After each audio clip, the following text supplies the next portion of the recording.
শেখ হাসিনা তার নোংরা মুখটা ইদানিং বেশ নিয়মিতভাবেই খুলছেন, খুব রেগুলারলি খুলছেন, খুব কম বিরতিতে খুলছেন। আপনারা খেয়াল করলে দেখবেন তাদের পেজ কিংবা জনাব আরাফাতের পেজে কয়েকদিন পর পরই, দু একদিন পর পরই বা কখনো কখনো একদিন পরই তার অডিও বক্তব্য সামনে আসছে। গতানুগতিক যেসব কথাবার্তা বলেন সেই ধরনের কথাবার্তাই আছে, হুমকি ধামকি আছে, গলা সম্ভবত খানিকটা বেশি চড়েছে। কেউ কেউ এটাকে খুব কনফিডেন্ট বলে মনে করতে পারেন, আমার আবার ভিন্ন ইন্টারপ্রিটেশন আছে।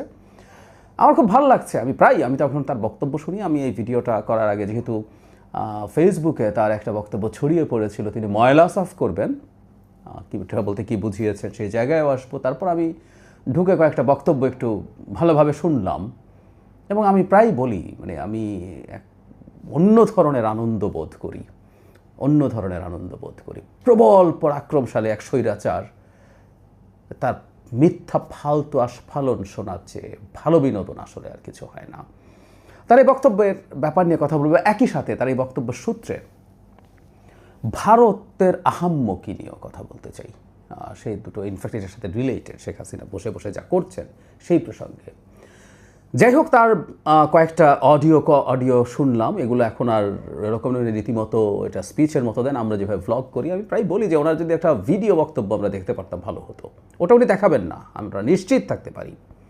ক্ষমতায় থাকার যে জেল্লা ছিল, ক্ষমতার যে অরা ছিল, দিনে দিনে তিনি আরও তার বয়স কমে যাচ্ছে মনে হচ্ছে, কনফিডেন্ট মনে হচ্ছে।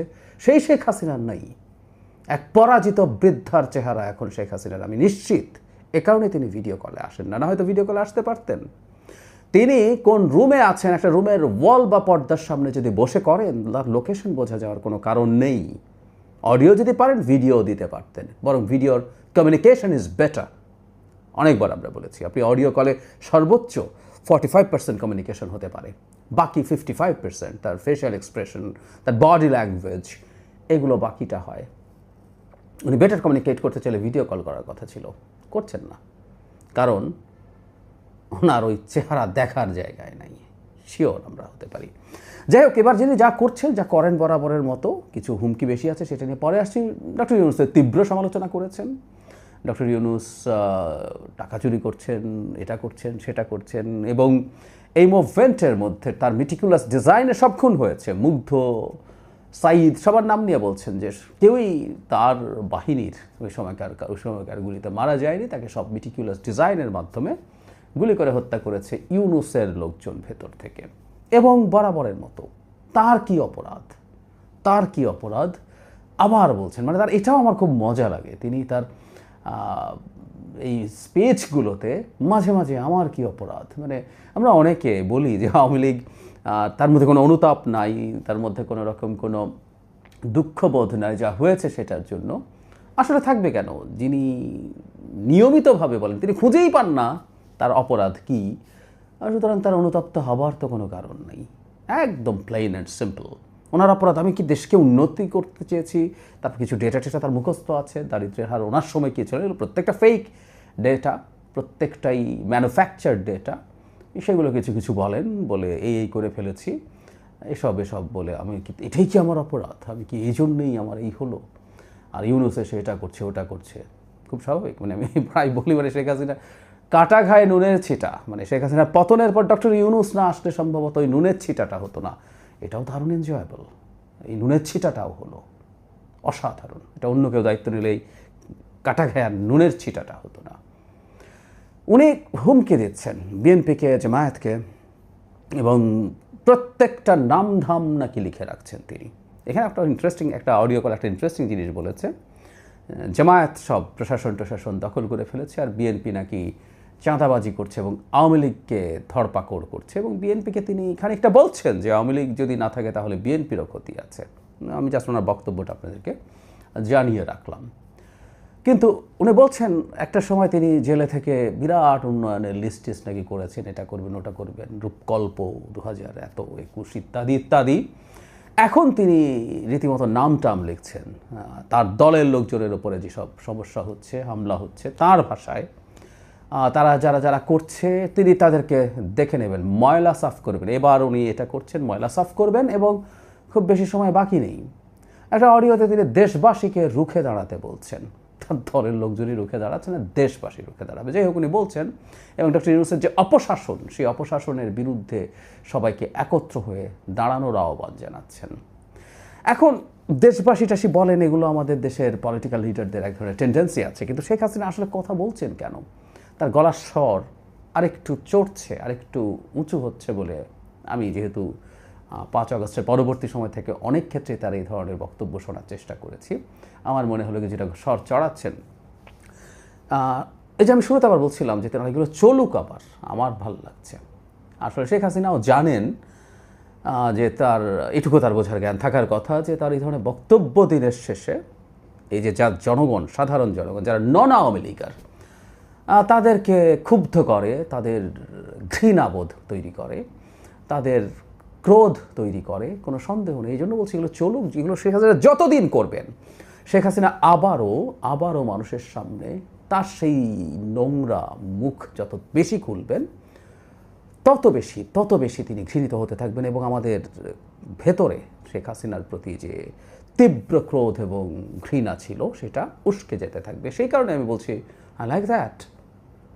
একটা মানুষ যখন এই বিভৎসতার পর দাবি করেন, তিনি কিছুই করেননি, প্রত্যেকটা ডক্টর ইউনূসের মিটিকুলাস প্ল্যানের পার্ট হয়ে এসব হয়েছে, এই বিভৎসতম মিথ্যাচার মানুষকে কতটা ক্ষুব্ধ করতে পারে নিশ্চয়ই আমরা বুঝতে পারি। That's fine. এই জন্য আমি বলছি শেখ হাসিনা কথা বলুন, কিন্তু শেখ হাসিনাও জানেন অন্যান্য মানুষজন এগুলোকে খুব একটা কিছু পাত্তা টাত্তা দেবে না, বরং উল্টো হতেও পারে। তিনি আসলে মূলত কথা বলছেন, আমি যেটা ধারণা করি, আওয়ামী লীগের লোকজনকে টার্গেট করে। তিনি যথেষ্ট পরিমাণ কথা যদি না বলেন, আওয়ামী লীগ কি টিকে থাকবে, এবং আওয়ামী লীগের কেউ না কেউ আওয়ামী লীগের নেতৃত্ব নিয়ে একটা অন্য আওয়ামী লীগ বানিয়ে ফেলার চেষ্টা করে কিনা, এই ধরনের আলাপ তো একসময় ছিল, so call refined Awami League. আজ হোক কাল হোক, 1 বছর পরে হোক, 2 বছর পরে হোক, ইউ নেভার নো। কিন্তু তিনি এই কারণে চাইছেন যে তার এনগেজমেন্ট তৈরি করার জন্য তার দলের লোকজনের সাথে, কারণ তার এই বক্তব্য দিনের শেষে তার ক্ষতি করে, কিন্তু যখন এই ধরনের বক্তব্য তিনি নিয়ে হাজির হন, তার ধারণা, আমি জানি না তার দলের লোকজনও কতটা স্টুপিড, যে শেখ হাসিনার এই বক্তব্য শুনে মনে হবে যে উনি যে কোনো সময়, ওনার কিন্তু টোন এরকম, লিস্ট করছি, আসছি, দেখে নিচ্ছি, খেয়ে ফেলবো, মেরে ফেলবো। তার দলের লোকজনও কি এত স্টুপিড যে শেখ হাসিনা বাংলাদেশে আসবেন এবং এসব করবেন এটা বিশ্বাস করেন? কিন্তু শেখ হাসিনা মনে করছেন বিশ্বাস করে, এবং সে কারণে তিনি তাদের উদ্দেশ্যেই মূলত কথা বলছেন, এটাতে কোনো সন্দেহ নেই। এই যে বলছি, তারপর ভাল লাগছে একজন প্রবল পরাক্রমশালী স্বৈরাচারের ফালতু মিথ্যা স্ফলন দেখে নেব, লিস্ট করছি, এটা করব, সেটা করব। আপনারা খেয়াল করেছেন হয়তো কয়েকদিন আগে কোনো একটা আওয়ামী লীগের কোনো একটা প্রোগ্রামে শেখ হাসিনার জন্মদিন বা কিছু একটা, ফরগট, রীতিমতো মুখে মাস্টাস চাপা দিয়েও ফিস করে স্লোগান দিচ্ছে আওয়ামী লীগের লোকজন, করে ভিডিও আপলোড করছে। এই হচ্ছে তাদের শক্তির নমুনা, এই হচ্ছে তাদের জিহাদি জোশ। আর অবিশ্বাস্যভাবে কথায় কথায় আল্লাহর নাম নেন, মানে আল্লাহ তাকে বাঁচিয়ে রেখেছেন, এই কারণে, ওই কারণে সেই কারণে তিনি রাসূলুল্লাহর হিজরতের সাথে, মদিনার হিজরতের সাথে তুলনা করেন। তিনি হিজরতে আছেন ভাবগুলো এরকম। It's funny, really funny. আপনারা দেখবেন, আমি আপনাদেরকে সাজেস্ট করি, মজা পাওয়ার কথা। কিন্তু বলছি এই প্রসঙ্গে আমি ভারতের আহাম্মকি দেখি সত্যিকার অর্থেই। কারণ হলো, একটা দেশ কতটা স্টুপিড হলে শেখ হাসিনাকে এভাবে কথা বলতে দেয়।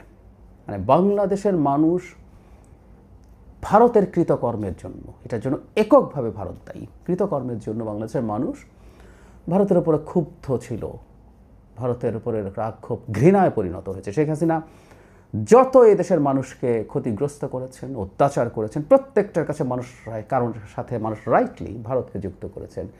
সেই হাসিনাকে এখনও থাকতে দিচ্ছে শুধু হাসিনার সাঙ্গপাঙ্গ সহ কয়েক হাজার লোকজন আছে, এবং সেখানে বসে তিনি বাংলাদেশকে হুমকি দিচ্ছেন, শেখ হাসিনা দিচ্ছেন। আমাদের প্রধান উপদেষ্টা যখন বলেছিলেন নরেন্দ্র মোদীকে যে মেহেদীকেও একই কথা বলেছেন, ডক্টর ইউনূস বলছেন আমি তো সোশ্যাল মিডিয়া নিয়ন্ত্রণ করতে পারি না। বাজে কথা। ভারত এই শর্ত দিলে শেখ হাসিনাকে মানতে হতো, কিন্তু ভারত চাইছে এই কাজটা হোক। সারপ্রাইজিং অনেকের কাছে লাগতে পারে, কিন্তু ভারত এই লেভেলের স্টুপিডিটি করছে। ভারত মনে করছে শেখ হাসিনাকে দিয়ে এসব বলিয়ে, এসব করিয়ে আমাদের উপরে চাপ রাখতে পারবে, এতে তার অর্জন হবে না, আসলেই হবে না। এবং এই দেশের মানুষকে আরও ক্ষুব্ধ করে তুলছে, আরও শত্রু বানাচ্ছে ভারত। বাংলাদেশের মানুষকে শত্রু বানিয়ে ভারতের আসলে কোনো লাভ নেই। তবে তারা হয়তো ভাবছে মানুষের মধ্যে চরমতম ভারত বিরোধিতা যদি শুরু হয়, চরমতম, এবং সেটাকে যদি এক ধরনের হিন্দু বিরোধিতায় তারা কনভার্ট করতে পারে, তাদের রাজনীতির সুবিধা হবে হয়তোবা। ঠিক আছে, তাদের কৃতজ্ঞতা থাকতে পারে, তাকে তারা রাখতে পারে, এইটুকু পর্যন্ত ঠিক আছে। কিন্তু ক্রমাগত এই দেশের মানুষকে খেপিয়ে যাচ্ছে, এটা তারা যেটা পরিকল্পনা করছে যে এটা হলে হয়তো তাদের লাভ হবে, দিনের শেষে আসলে লং টার্মে লাভ কিছু হবে না। আর এই দেশটা মানে একটা সাকসেস নেই, মানে সাউথ এশিয়ার প্রচুর আমরা আলাপ করেছি, এবং সম্প্রতি তার দোস্ত মোদির, ট্রাম্পের মাই ফ্রেন্ড ট্রাম্প, তার মাই ফ্রেন্ড ট্রাম্প তাকে কী করেছে এগুলো আমরা দেখছি। সো ফরেন পলিসিতে এই আটার ফেইলিয়ারের পরও তারা একই জায়গায় একই পথে হাঁটছে। মর্মান্তিক, কিন্তু এই ঘটনাটাই আসলে ঘটছে। ভারতের আহাম্মকি যা না হলেই সবচেয়ে ভালো হতো, কিন্তু এটা ঘটছে। Frustrating, but it's fact.